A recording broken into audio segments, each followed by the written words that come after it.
Depuis début février 2023 sur Elle, antenne de France 2, Cécile est aux anges dans un si grand soleil.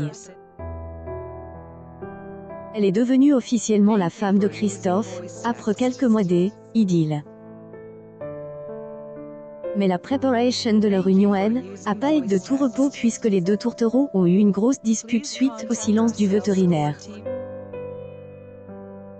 Ce dernier et retrouve 13 préoccupé paragraphe une affaire, et a été choqué par la mort de Ziggy.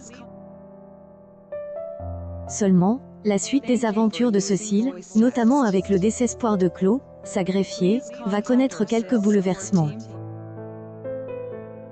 La juge Alphand va être supprimée à 2 reprises durant le mois de février. Ce jeudi 2 février 2023, Caroline Roux va animer un numéro exceptionnel de Elle, événement. La journaliste recevra pour elle, occasion Elisabeth Borne afin qu'elle puisse répondre aux questions concernant cette réforme des retraites.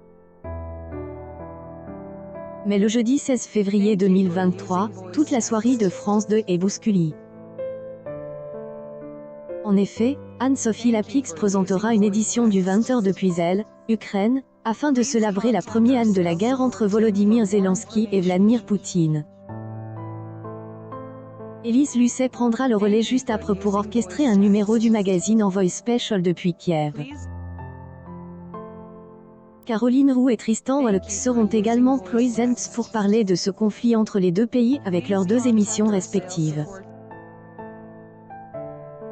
Du code des audiences, le rendez-vous entre Claudine et le procureur Bernier ainsi que la crise cardiaque de Robin a rassemble 3,53 millions de personnes ce mardi 31 janvier 2023 de 20h46 à 21h09, soit 15,5 par de marche auprès de Elle, ensemble du public.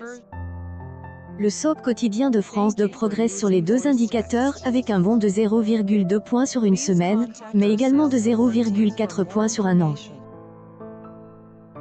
Sur la cible commerciale, le feuilleton a conquis 6,7 femmes responsables des achats de moins de 50 ans.